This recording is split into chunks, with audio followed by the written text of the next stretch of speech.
Let's see if we can catch up on some time. I know we're a little bit behind today. Thank you everyone again for being here. We really want to focus on sharing the capabilities of iCapital. You know, it's really funny. A lot of people in the industry often ask me how Endowus competes with iCapital. And I hope that after this panel, or after this fireside chat, you understand that we're not competitors, and we're really part of the enablement infrastructure to help you invest in an asset class that traditionally was not accessible to all of us. Tuan, maybe really quickly, a brief background about yourself and maybe a bit before iCapital and how you got here. Sure, great. Well, thank you for having me, and thank you for being a great partner, Greg.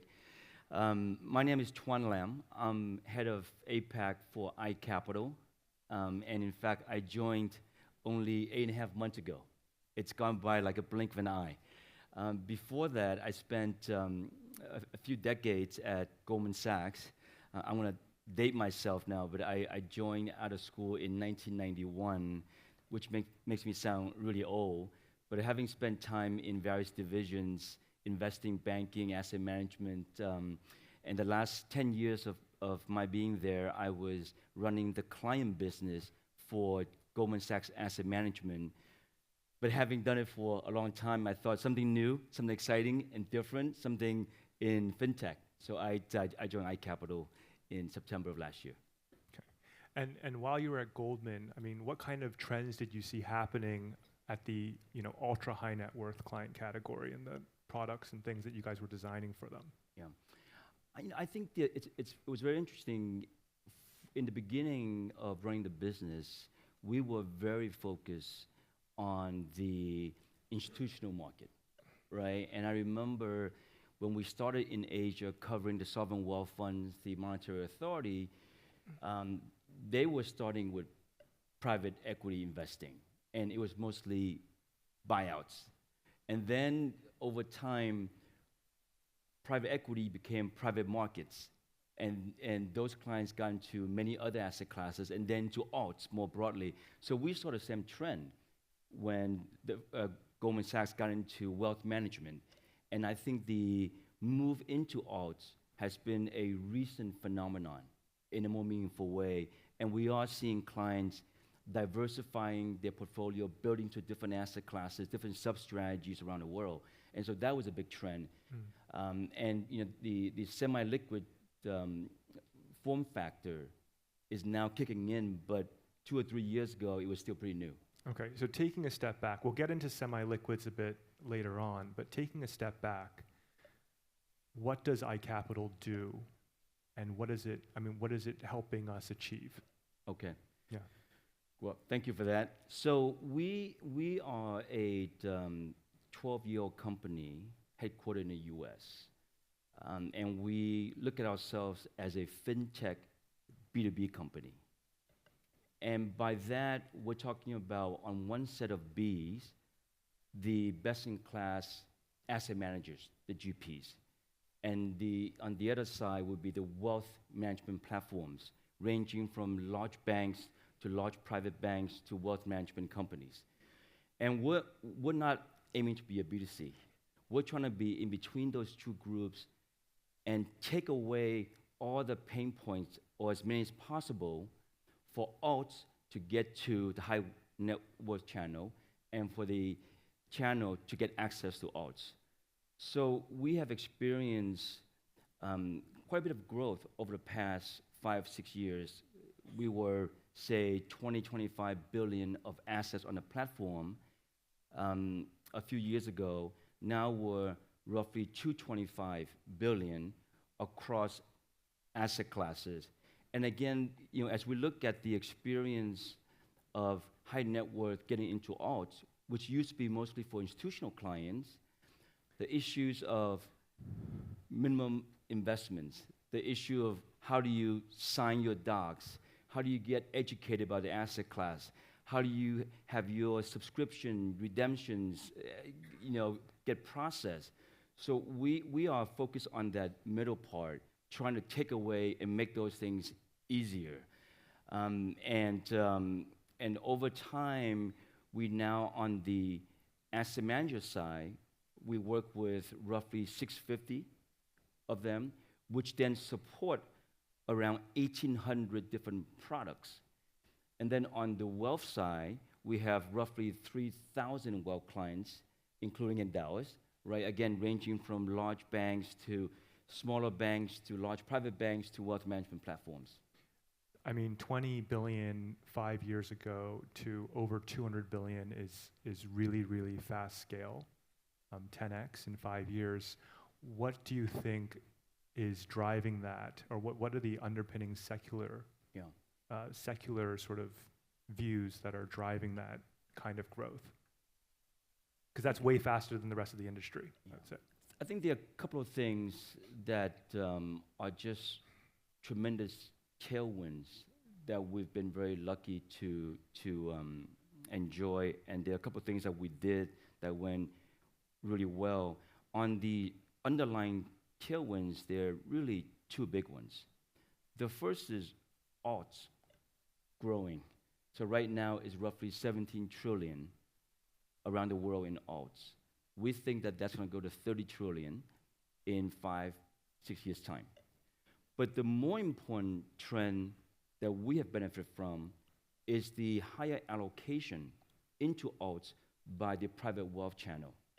So if you talk to an institutional client, you're probably talking about allocating 20, maybe 30% into alts. In the wealth channel, it's less than 3%. In some markets, it's close to zero. So it's the growing pie, and then within that, the growing allocation from the wealth channel. That's really been the powerful tailwinds.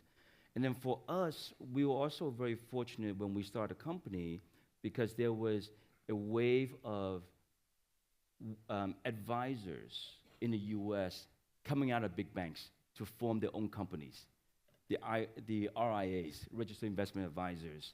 So when they came out of these big banks, they took the clients, but they had no access to the best GPs around the world, and they had no infrastructure to support what they want to do for their clients. And they really were focused on just the clients and trying to solve these two problems. So we built this operating infrastructure which allow many RIAs to come on board and create our first ecosystem. And then we looked around and said, you know, the big banks, they've also built large portfolio of funds, and they want to focus on the clients, not so much on the operational challenges of having that portfolio. So then we went to the big banks and said, can we take over that portfolio for you and manage it, and then run the going forward fund launches? So that was the second thing that we did really well. So between the first two sort of secular tailwinds and those two things that we did, that's allowed us to grow from roughly 20 billion to 225 in 5 years. Yeah, and I think we're seeing a very similar trend on the Endowus platform, especially in Hong Kong, where clients are exposing themselves to private markets and hedge funds for the first time on platforms like Endowus, and being able to do so at institutional level of cost. I mean, I remember, you know, when I started out as an investment banking analyst at UBS, I was in a very specific team called the Private Funds Group, and essentially we were, in industry vernacular, we were a placement agent, right, and helping the top a couple GPs per year gain investments from top institutional sovereign wealth funds and pension funds. And sitting there and, you know, writing pitch decks, I was always like, man, why can't I access this product? I want to be exposed to private markets. Private markets are generating more revenue now than public market companies, and a huge amount of opportunities. And to be honest, I think what's most important when we advise clients is they act as an extreme diversifier. Yes, if you want to be in public equities, that's great, and you're exposed to mostly some of the largest companies in the world, but you're actually missing out on an entire universe of exposure as well.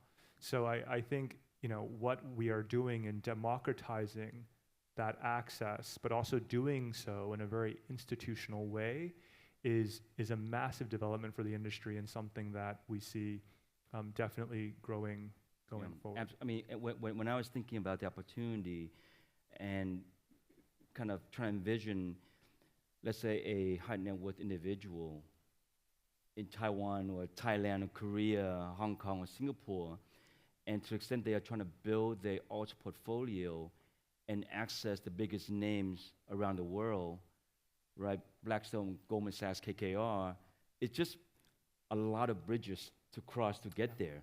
So through platforms like Endowus, supported by our solution, they're now able to have that access and invest at a much lower level in a diversified way. Yeah. So you're not investing 100 million, you're investing 100,000 and get access to these big names, which I think is what we're trying to democratize. I think, there are a lot of studies that show that the dispersion of returns by private market managers is actually very, very wide.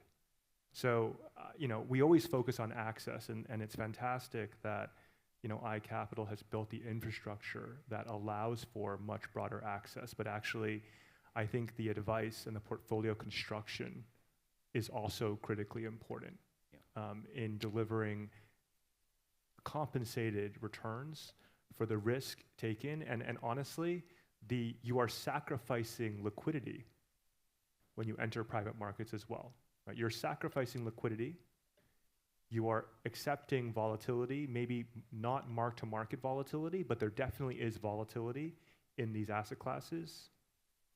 And you can match that. And you remember at the first chart I showed of the compounding, if you have longer duration or longer time horizon objectives, then it becomes very, very important for us to be able to compound at a higher rate. And I think that building portfolios with the right allocations will allow clients to do so.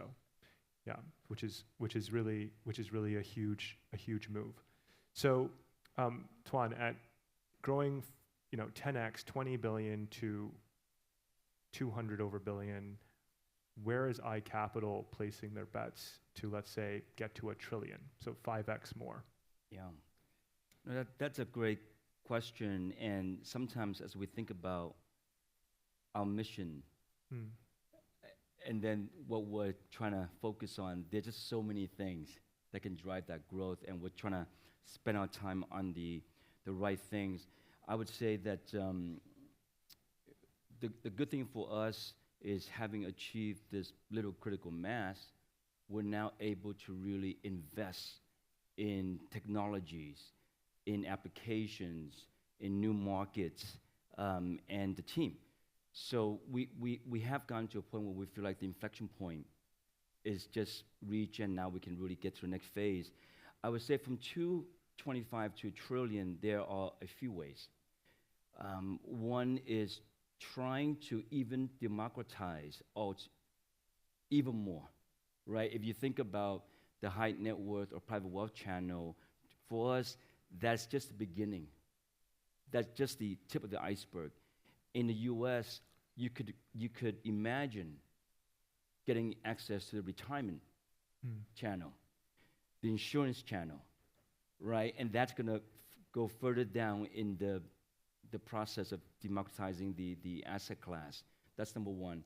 I think number two is really staying ahead of product innovation, where it allows our clients to even further diversify and build a better, more robust portfolio. Semi-liquids is an example, right? And so when we look at our business 10 years ago, it was all private equity. Now private equity is around 35%. Private credit is 35%. And that is a fairly new phenomenon. Then we've got hedge funds, we've got infrastructure, and then real estate, and also things like asset-backed securities. So that's sort of by asset class, and then evergreen, semi-liquids, even daily registered funds is a whole new area that we're kind of trying to get our heads around.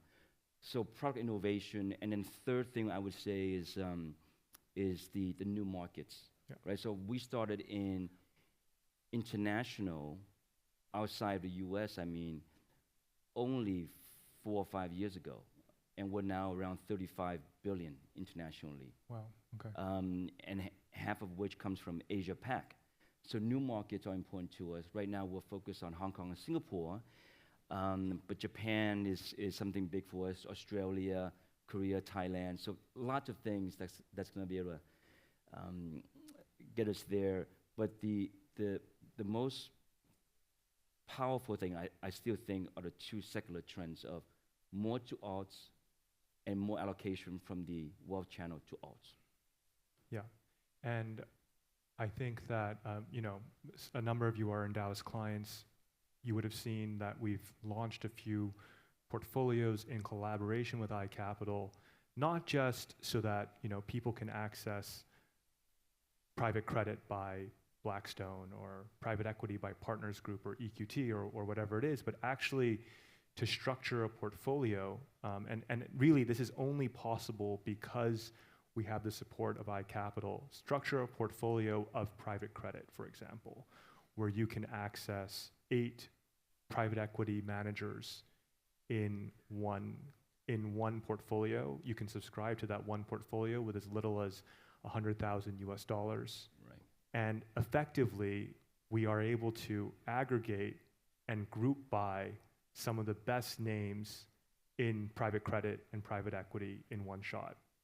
And actually, very surprisingly, and we were surprised by this, when we launched this private credit portfolio, 80% of our clients actually subscribe to it online through the app and through the platform.